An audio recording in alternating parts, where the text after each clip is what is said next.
মধ্যপ্রাচ্য সংকটের প্রভাব, দোকান খোলা রাখার সময় বাড়ালো সরকার। মধ্যপ্রাচ্যের চলমান সংঘাত, তার ঢেউ এবার সরাসরি আঘাত হানছে বাংলাদেশের অর্থনীতি ও জ্বালানি খাতে। জ্বালানি সংকট মোকাবেলায় একের পর এক সিদ্ধান্ত নিচ্ছে সরকার। এরই অংশ হিসেবে শপিং মল ও দোকানপাট খোলা রাখার সময় 1 ঘন্টা বাড়ানো হয়েছে।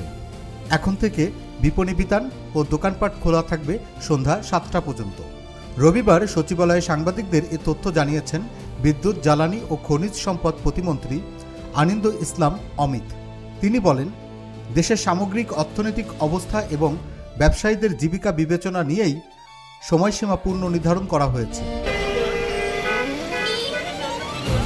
এর আগে মধ্যপ্রাচ্যে যুদ্ধের কারণে সৃষ্ট জ্বালানি সংকটের প্রেক্ষাপটে গত 2রা এপ্রিল মন্ত্রিসভার বৈঠকে সন্ধ্যা 6টার মধ্যে দোকানপাট বন্ধ রাখার সিদ্ধান্ত নেওয়া হয়েছিল, কিন্তু সেই সিদ্ধান্তে বিপাকে পড়েন ব্যবসায়ীরা। বাংলাদেশ দোকান মালিক সমিতির নেতারা ব্যবসার সময় বাড়ানোর দাবি জানিয়ে বিষয়টি পূর্ণ বিবেচনার জন্য প্রধানমন্ত্রীর কাছে অনুরোধ করেন। শেষ পর্যন্ত সেই দাবির প্রেক্ষিতেই সময় বাড়ানোর এই নতুন সিদ্ধান্ত।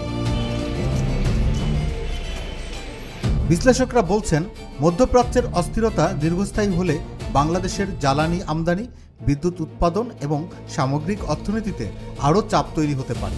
অন্যদিকে ব্যবসায়ীরা বলছেন, এই অতিরিক্ত 1 ঘন্টা সময় তাদের ক্ষতি কিছুটা হলেও পুষিয়ে দিতে সহায়ক হবে।